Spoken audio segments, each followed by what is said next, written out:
hidupku masih begini gitu. Kenapa? Nangis. Bener-bener itu, tahu-tahu pokoknya ngeliat Ka'bah itu nangis aja. Berebes milih sambil keliling tawaf itu. Udah kan, tawaf udah selesai, doa di depan Ka'bah, meminta kalau keluarga saya bisa berkumpul lagi, kumpulkanlah.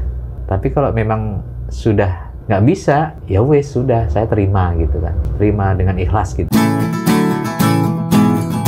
Kopi Nindi. Apa kabar, bro? Sehat? Alhamdulillah sehat, itu Sehat, yang ya. penting. Gus Mukhlis gimana, sehat? Oh, alhamdulillah sehat juga. Dan masih diberikan kesehatan, Mas Huda. Nah, ini ceritanya kemarin gimana kok muter-muter Jogja, Kudus, dan balik lagi Jogja? Jadi Cerita sedikit. ceritanya agak unik nih. Jadi pertama, saya itu kan 12 bulan, tepat 12 bulan kerja di salah satu perusahaan di Jakarta. Perusahaan yang bergerak di bidang hardware IT networking ya. Dia jualan perangkat radio link dari Rusia. Kemarin saya ditugasin untuk ada proyek di salah satu perusahaan tambang di Berau, Kalimantan Timur. Iya. Saya sempat 70 hari di sana kan, 70 hari di sana. Terus ada kabar, kan anak saya yang nomor 2 itu, cewek, putri, itu sekolah di SMK Animasi Rus, Raden Umar Said Kudus sana. Jadi di Rus, di sana dia ngekos kan. Dapat kabar dari teman-temannya, dari ibu kosnya itu, ini anak saya ini lagi apa itu? Mentalnya lagi drop lah. Mentalnya lagi drop. Saya lagi kerja di apa itu, di project itu, telepon nangis-nangis. Cuman bisa nangis-nangis saja, tapi saya telepon, saya tanya, cuma nangis-nangis. Akhirnya Nggak dia tahu masalahnya. belum tahu masalahnya. Ditutup sama dia, terus dapat kabar lagi, dianya dibawa ke rumah sakit, katanya dia mau jalan sendiri ke rumah sakit, jatuh gitu kan. Alhamdulillah banyak teman-temannya yang nolong kan, dia antar ke rumah sakit. Katanya ya kayak gimana ya, kayak orang depresi gitulah. Mentalnya intinya mentalnya drop, entah karena infonya, entah karena tekanan apa ya, terlalu tugas-tugas belajarnya terlalu banyak. Iya. Dan saya sudah 70 hari kan di dalam hutan sana. Iya. Mendengar kabar dari Kudus ini, anak saya lagi drop mental ya. Bingung juga nih kalau saya lama-lama di sini, anak saya lagi di sana kondisinya begitu. Iya. Akhirnya memantapkan diri, pas momennya yang tepat, saya juga udah 12 bulan di kantor yang di Jakarta itu, udah merasa kayaknya kurang cocok lah. Iya. Memutuskan untuk resign dan khusus pulang menjenguk anak yang di Kudus. Sekalian waktu itu tanggal 14 November itu ada acara apa, reuni angkatan saya, angkatan 8 ya, angkatan 8 di pesantrennya Gus Awis Jombang. Tanggal 12 itu, 12 November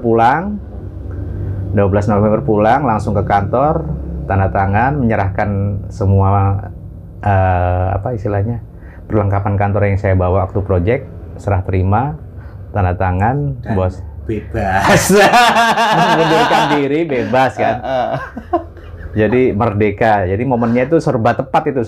Saya keluar dari kantor itu tepat, karena udah nggak cocok sama yang punya kantor. Terus anak saya kondisinya lagi drop mentalnya di Kudus, pas juga ada reuni angkatan sekalian. Jadi pulang ke Jakarta, terus saya langsung reuni dulu kan, 12 nyampe Jakarta, 13 istirahat di Jakarta, 13 sore naik bis ke arah Solo, dijemput sama kawan Yohanuddin yang di Bawaslu Jatim itu. Dari Solo sampai Jombang naik mobilnya sampai tempatnya reuni Gus Awis itu. Nggak mampir di Ngawi ya? Oh, mampir di Ngawi. Tempat diri. Di Ngawi itu mampir tempatnya Uda Deri, Aju.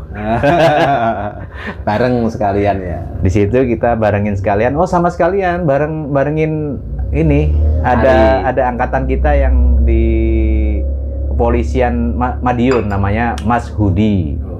Jadi kita jemput di pintu keluar tol Ngawi kalau nggak salah itu. Jadi tanggal 14 sudah sampai di Gus Awis, reuni, seneng-seneng, tawa-tawa lah pokoknya. Udah selesai, saya pulang ke Tulungagung, 14 malam, istirahat sehari 2 hari, berangkat ke Kudus lah. Berangkat langsung ke Kudus. Ya. Khusus untuk menjenguk anak saya di sana. Dan ternyata problemnya apa? Problemnya ini ya kan dari kosan yang lama itu kan infonya kan dari teman-temannya kan memang di situ kosan yang lama terlalu streng kan ibu kosnya gitu kan, terlalu aturannya terlalu ketat kan, makanya selama dia kemarin itu nggak betah di situ, dia istilahnya sering main di kosan temennya gitu. Kosan temennya memang lebih mahal kan. Terus pas kemarin itu pokoknya kasus dia sampai jatuh itu dibawa ke rumah sakit.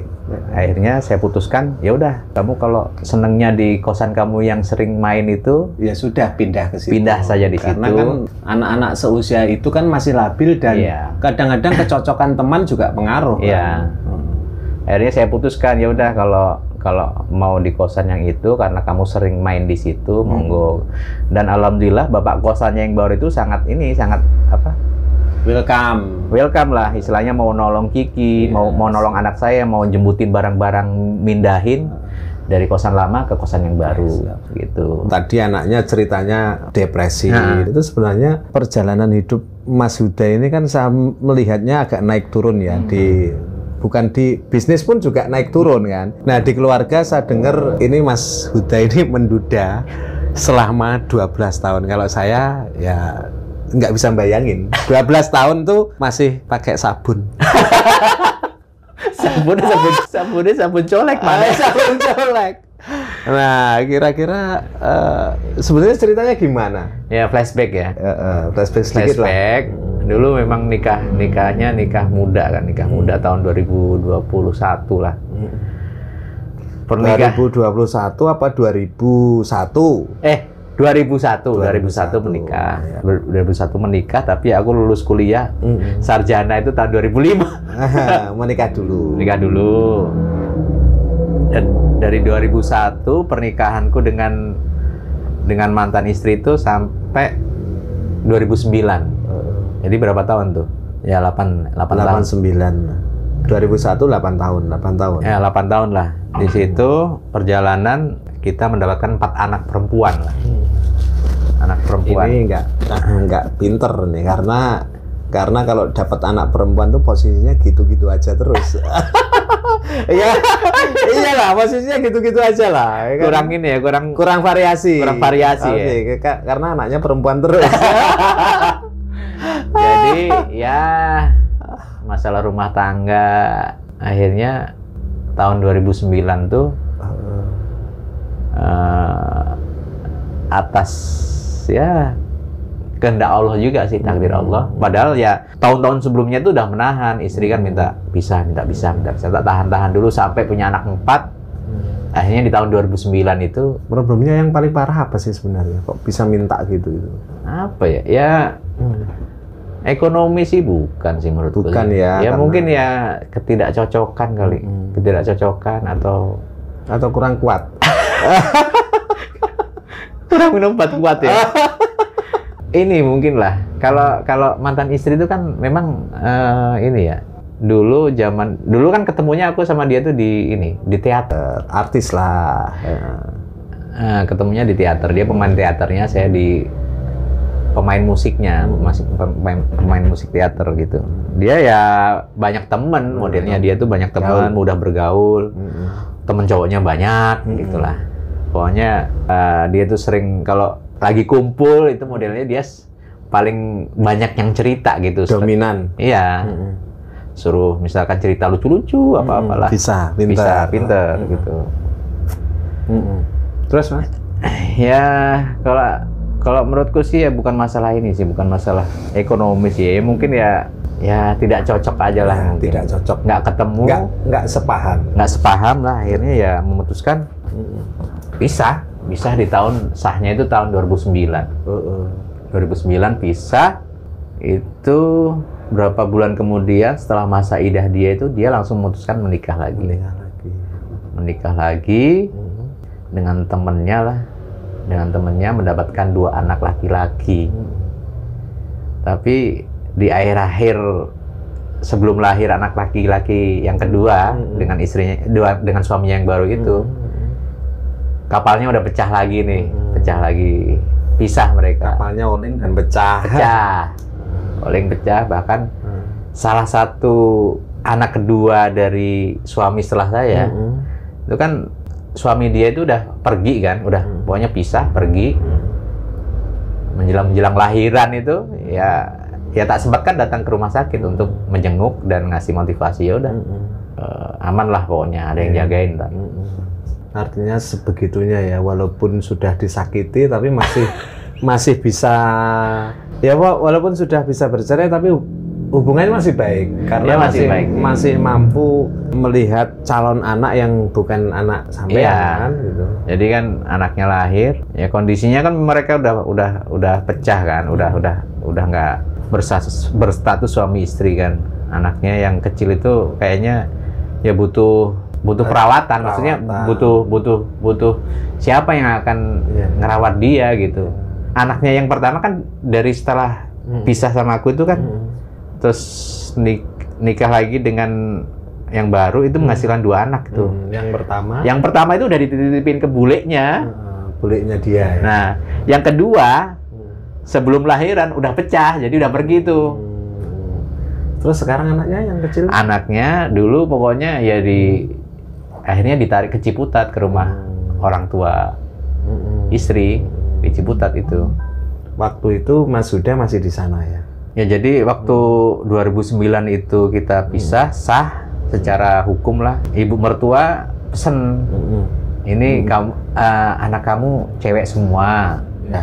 Kamu sebagai bapaknya. Kalau bisa kamu di sini aja, misalnya mendampingi anak kamu sampai gadis lah. Ya wis, karena permintaan ibu mertua kan, ya wis lah. Walaupun sudah berpisah kan, tapi karena permintaan ibunya saya bertahan di situ. Padahal Mas Huda pengen cabut dari situ. Ya pernah sempet itu anak tak bawa liburan pulang semuanya ke Tulungagung gitu. Dibawa ke semuanya. Nggak mungkin lah, nggak ada sih, maksudnya kan nggak enak juga sih, misalnya sudah berpisah kok masih tinggal di mertua kan nggak enak. Jadi Mas Huda punya usaha dulu, awalnya pengen bawa anak itu ke Tulungagung semua. Gitu. Ya sakit hati itu pasti ada, maksudnya. Kalau dengan kondisi begitu aku nggak sakit hati ya bohong. Mungkin hatinya terbuat dari made in China kali. Made in China. Kalau made in China gampang rusak. Ya, made in Jerman. Ya sebagai manusia biasa ya tetap aja namanya sakit tuh ya ada lah, sedih ada. Tapi karena sama ibu mertua suruh tinggal situ, suruh dampingin lah anak. Saya dari 2009 sampai 2018 awal itu dengan kondisi masih menduda, masih di rumah mertua. 2019 kemarin? Enggak, 2018 awal. 2018 awal. Masih di situ karena memang dilarang ya untuk diminta untuk di situ terus. Nah, istri di mana? Nah, istri kan setelah kelahiran anak yang kedua itu nggak mau pulang ke rumah.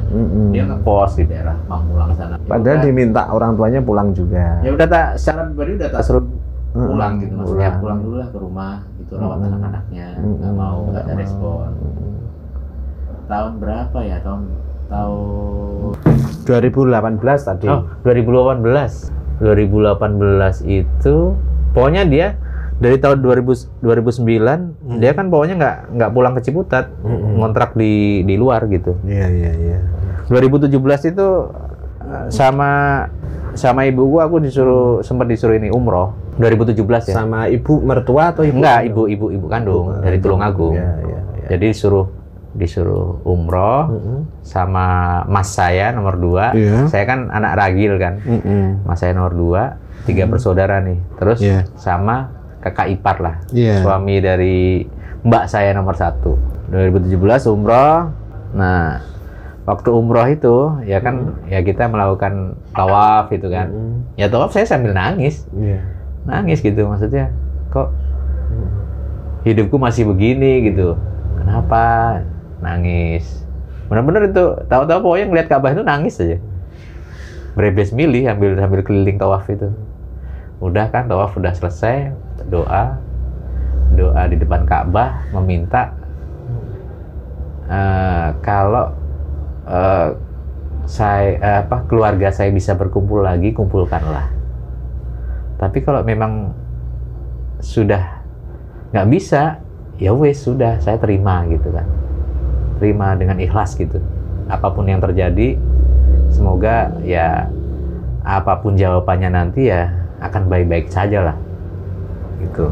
Pulang kan setelah umroh pulang, nyampe Ciputat. Tadi kan minta doanya kan itu kan di depan Ka'bah kan. Kalau kumpulkanlah. Kalau ya sudah pisahkanlah. Salah. Dan semoga baik-baik saja gitulah. Anak-anak akan baik, semuanya akan baik gitu kan. Jadi perjalanan dari setelah pulang umroh sampai 2018 awal itu, sebelum saya memutuskan untuk keluar dari rumah itu, saya pernah kasih kode ke ibunya anak-anak nih.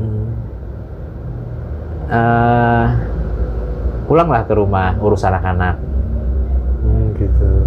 Karena waktu itu kode seperti itu diberikan karena jenengan sudah mau meninggalkan sana ya, atau gimana? Karena apa? Ya karena untuk kepentingan anak aja sih sebenarnya. Jadi menawarkan untuk kembali gitu ya, untuk rujuk ya. Ya ada keinginan, pokoknya ya diterimalah walaupun kamu sudah seperti itu, menikah lagi dan pulanglah demi anak-anak. Tapi jawabannya?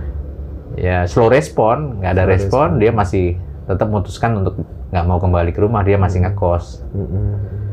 Tahu-tahu 2018 awal, jadi kode keras dari atas tuh datang gitu. Tahu-tahu dia bawa barang-barang dari kontrakan dia dari Pamulang, bawa pulang ke rumah ke Ciputat, tapi bawa suami baru. Dan suaminya baru tinggal di situ. Ya udah, aku langsung klik gitu kan. Wah, ini mungkin kodenya ini. Jadi harus cabut dari situ iyalah. Karena anakku udah mulai ini kan, udah mulai besar kan. Ya udahlah. Tak putuskan 2018 itu aku cabut dari Ciputat, rumah Ciputat. Suami baru itu yang menghasilkan 2 anak itu, bukan? Bukan. Lain lagi. Itu lain juga. Lagi. Berarti yang anak yang kecil tetap ikut di Ciputat ya? Tetap sama mbahnya lah, sama neneknya di Ciputat. Ya. Nah, menikah yang baru ini berarti ketiga kalinya ya? Ketiga setelah aku ya. Aku kan misalnya 1, 2, 3. Ya. Nah, pokoknya tahu-tahu dia bawa barang banyak dari pengen ke situ. Pulang ke situ, tapi bawa suami baru. Padahal nggak ngasih apa-apa ya, nggak ngasih pemberitahuan dulu nggak ya? Nggak. Gitu. Pulang kan, dan rumah di situ gitu. Aduh, ini kalau kondisinya begini, ntar malah maksudnya mentalku ngedrop. Ya wis, aku memutuskan untuk keluar dari situ, pamit. Aku numpang di workshop. Ada workshop temen di daerah Cinere, namanya sanggarali.com. Itu workshopnya, dia spesialis membuat kostum maskot dan ini patung-patung dari fiber itu. Kan banyak kamar kosong kan, aku tempatin di situ. Nah, udah. Ya setelah dari 2018 sampai sekarang sih, aku tinggal di situ. Nah, suami yang ketiga tadi itu setelah itu cuma bertahan sampai kalau nggak salah 2019 pisah lagi. Nggak ada, setahun lebih ya? Setahun lebih dikit lah. Pisah lagi, jebret. Pisah lagi, ya wes. Aku tetap bertahan di mana? Di Cinere. Nggak mau balik. Gitu. Nggak ada permintaan dari mertua gitu. Paling lagi nggak ada ya. Nggak ada. Jadi istri sekarang tinggal di situ ya, Mas Yan ya? Iya. Sama anak yang di UMJ bukan? Enggak, beda. Iya, sama anak di UMJ sama anaknya yang 2 laki-laki tadi itu. Terus kan udah pisah, yang ketiga kan udah pisah kan. Nah, jadi anakku yang di Kudus itu kan masuk di Kudus itu kalau nggak salah 2019 kalau nggak salah. 2019 pertengahan lah. Di sana kan SMK animasi di Kudus itu kan memang banyak orang-orang Jakarta, orang-orang luar daerah lah. Ada kosan ini. Sempet di Kudus tuh tak kontrakin rumah gitu. Tak kontrakin rumah. Ibunya ya tinggal di situ. Ibunya yang Jakarta, ibu kandungnya. Tinggal di situ. Terus anak yang kedua laki-laki yang pernah tak omong itu tinggal di Kudus. Di Kudus juga, sama anakku yang pertama tinggal di Kudus. Awalnya begitu ya. Tinggal di kan Kudus. nggak kerja kan? Nggak kerja. Sempat tinggal di Kudus, mau setahun lah. Tahu-tahu ada berita, kalau nggak salah bulan Februari 2020 itu, dia menikah lagi dan pulang ke Ciputat. Yang keempat ya. Keempat. Terus akhirnya ya wes. Anakku juga yang pertama ikut karena pengen kuliah di Jakarta, karena teman-temannya katanya baik di Jakarta. Terus anaknya yang laki-laki tadi sempat sekolah di SD di Kudus sana. Ya ikut pulang juga, tinggal si anakku nomor 2. Nomor 3 yang di SMK itu. Ya wes, akhirnya ya sekarang ibunya anak-anak itu dengan suami baru yang sekarang itu tinggal di rumah Ciputat. Rumah Ciputat sampai sekarang. Sampai sekarang. Sampai sekarang. Perjalanannya naik turun ya. Naik turun artinya, wah kalau saya itu nggak bisa membayangkan bisa ngontrakin istri begitu kan, terus kemudian ditinggal menikah 4 kali, tapi jenengan sepertinya kayaknya 4 kali kok 3 kali. 3 kali. Sepertinya sampean kok sebenarnya sayang banget ya sebenarnya sama istri ini, walaupun sudah disakiti sampai segitu, sebenarnya rasa sayang itu gede ya. Apa ya? Sebenarnya lebih ke anak sih, maksudnya kan kalau keluarga utuh, anak-anak sehat mentalnya. Artinya gini, kalau kita punya pasangan, walaupun pasangan kita jahat sama kita gitu, kalau kita ngata-ngatain, jahat-jahatin ibunya gitu, ya sama aja kan kita jahatin anaknya. Anaknya lahir dari dia, dari rahim dia. Iya. Kita ngomongin ibunya macem-macem gitu, kebun binatang, ya anaknya sakit. Ya sama aja. Kalau saya ngomongin ke dia pokoknya kasar, sama aja aku ngomongin anak itu ya kasar juga ya, karena dia belahan jiwanya kan. Anak itu kan belahan jiwa, belahan hati dari seorang ibu lah.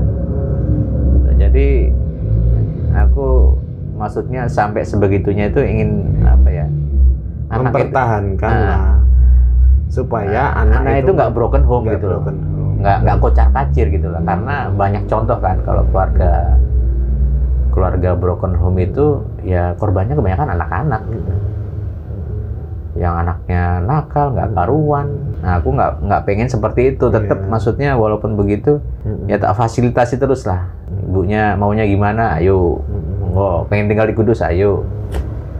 Artinya tetap tak perhatikan, maksudnya biar nggak mentalnya tuh biar bagus. Artinya tetap menjaga hubungan baik dengan ibunya walaupun kita sudah. Jadi kalau yang di Kudus itu pas saat merasa depresi itu ibunya juga kontak-kontakan paling buat WA aja. Jadi lebih ke ayahnya ya sebenarnya. Iya, kemarin nelpon pokoknya nangis sih, bingung lah. Namanya kita lagi kerja di tengah hutan kan. Ditelepon anak yang nangis-nangis, ditanyain, ya kan anak perempuan kan gitu, nangis. Bisanya cuma nangis doang kan. Ya akhirnya pas momennya dapet kan, udah nggak cocok sama yang punya perusahaan. Ada acara reuni, udah pas 12 bulan kerja di situ, daripada ditendang. Sebentar lagi kabar bahagianya mau menikah. Ya mudah-mudahan lah. Menikah, dapat janda, beranak berapa, Mas? Rondo manak telu. Rondo. Jadi Mas pitu. Iya, nanti kalau digabung jadi keluarga besar itu. Pitu, jadi dari calon istri ini janda, anak 3, lebih tua setahun dari dia. Dari saya. Saya 78, dia 77. Tapi ya secara fisik sih ya lebih muda dia. Dan yang paling penting masih basah. bisa dipacul. Kalau disemai ya. Ya, ditanami padi. Tanami padi. Siki wono ketemu ngene iki wong dalan iki rusak omongane. Ya, artinya titik apa ya? Titik balik. Bukan titik balik ya, maksudnya sekarang yang yang aku bisa petik itu ya dari proses perjalanan sampai mantan istri itu menikah 3 kali setelah saya. Dan dan aku bisa, maksudnya oke lah, wis plong nu lah. Wis plong itu anak-anak kan juga sudah mulai besar. Iya, anak-anak udah mulai gadis, sudah mulai besar semuanya.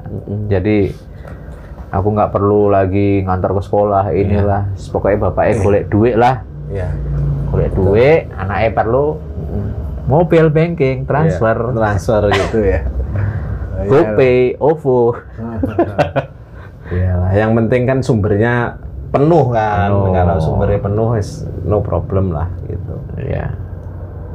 Artinya rezeki harus mengalir terus. Dan suatu saat memang anak juga harus mulai mandiri kan. Seharusnya kan, biar orang tua juga nggak terlalu berat juga. Kapan Mas rencananya itu? Ya, anak-anak udah diberitahu semua. Jangan-jangan nanti belum diberitahu. Iya, kalau anak-anak udah tahu ya. Udah tahu sih, udah dikasih tahu. Tinggal yang paling kecil yang belum kasih tahu. Oh iya. Paling kecil nomor 4 belum tak kasih tahu. Ya, nyari momen yang tepat lah. Maksudnya harusnya itu kan memang ketika sudah menikah itu kan anak-anak kalau bisa ngumpul di suatu tempat, misalnya di suatu tempat yang bareng lah. Mungkin kalau misalnya anaknya dari istri itu masih kecil juga ikut bareng terus anak gitu. Jadi sebenarnya biar lebih guyup. Iya. Biar lebih guyup. Karena akan mempersatukan 2 keluarga ya, yang masing-masing udah punya buntut. Anak-anaknya udah besar ya sana? Ya kalau anak calon ini ya laki-laki semua kebetulan nih. Kalau aku kan cewek semua nih.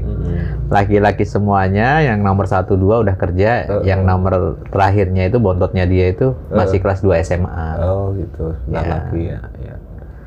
Ya, mudah-mudahan lah. Jadi ini teman-teman Sankal siap diundang loh ini ke Banyumas rencana. Tanggalnya belum ya? Tanggalnya belum, tapi kalau planning itu kok insya Allah tahun 2022. Ya, alhamdulillah ya, setelah bertemu dengan calon ini itu rasanya plong lah. Plong itu artinya begini. Connect ya.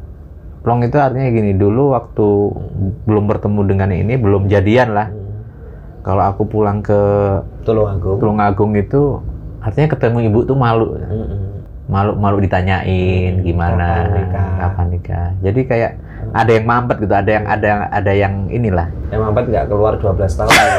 Ya enggak, maksudnya unek-unek gitu. Nggak keluar. Apa disampaikan tapi kita nggak punya alasan opo ngono lho. Karena memang karena sebenarnya kalau saya menangkap ya, sampean sebenarnya lebih cenderung awalnya untuk mempertahankan sih sebenarnya. Iya. Tapi bagaimanapun karena sudah menurut saya itu nggak cocok. Ya sudah lah, terpaksa kan memang harus mulai memikirkan ke depan jalan yang lebih baik kan. Iya. Tapi calon istri udah tahu ya kisah selama ini diceritakan. Sudah tahu, dan semuanya udah terima lah. Saya menduda lama juga, 10 tahun lebih. Sama juga dia. Berapa tahun? Ya 10 tahunan lah dia. 10 tahun ya. Cerainya ya sama, cerai hidup. Iya. Cerai hidup sama-sama lah. Pokoknya ya kita udah ngobrol lah kondisinya nanti gimana mengkomunikasikan 2 keluarga itu. Karena gini Mas Huda, manusia itu bagaimanapun kan tetap butuh teman ya. Iya. Butuh teman dalam arti gini untuk membicarakan masalah keluarga itu kan kita butuh teman sharing. Iya. Butuh teman ngobrol untuk memecahkan masalah bersama. Dan harapannya memang keluarga itu ketika kita mendapatkan istri baru itu bisa meringankan. Meringankan minimal bisa menjadi teman, partner berdiskusi tentang problem keluarga kan. Kalau misalnya itu nggak segera kan, kadang kita sebagai laki-laki itu gini loh, kita merasa pemikiran kita itu benar, tetapi kemudian ketika didiskusikan sama istri, itu menjadi sesuatu yang ternyata agak keliru gitu, atau ada solusi-solusi lain gitu. Nah sebenarnya kan penting juga menikah itu, ya menurut saya harus segera, karena bagaimanapun laki-laki itu butuh teman, pendamping. Kalau pendamping saya perlu, dan itu lebih ke teman ya, karena kita misalnya dengan teman hidup lah ya, teman hidup untuk menghadapi kehidupan yang mungkin masalah yang selalu ada. Masalah selalu ada, kita butuh sharing, ngobrol. Apalagi kan basicnya perempuan pasti paling tahu dengan keadaan anak yang perempuan. Kan seperti itu. Kode apa hubungan yang kejadian hari ini dengan rencanaku menikah itu ada kode keras atau alias kode alam. Dari ibu tadi atau gimana? Bukan. Maksudnya kan setelah aku kesini, Dayoh kesini, tahu-tahu Gus Yance ini dipercaya untuk melamarkan kakek-kakek umur 68 tahun, garangan tuwek. Dari Madiun. Jadi ceritanya tahu-tahu Gus Yance ini ngajak, yuk ikut apa? Pengen ngelamarin apa? Orang tua nih 68 tahun ke janda di daerah situ. Apa namanya? Krica. Tak kira kan dia bawa keluarga banyak. Sebelumnya aku nggak mau ikut. Udah nggak enak lah. Belum kenal ini. Ternyata itu kakek-kakek ya cuman sendiri berangkat dari Madiun, pengen dikawal sama Gus Yance. Gus Yance kan nggak punya temen, akhirnya ngajak saya kan. Ya wis lah, mungkin ini kode alam nih. Ya wes lah, saya akhirnya ikut menemani beliau berdua. Ya di situ ya banyak hikmah lah, banyak pelajaran. Ternyata walaupun dia sudah berumur, semangat untuk kalah ya, yang umur 43 kalah ya. Ini udah ngebet, masa yang muda kalah. Ya terpacu akhirnya. Ya anggap ini, wah ini kayak kode ini.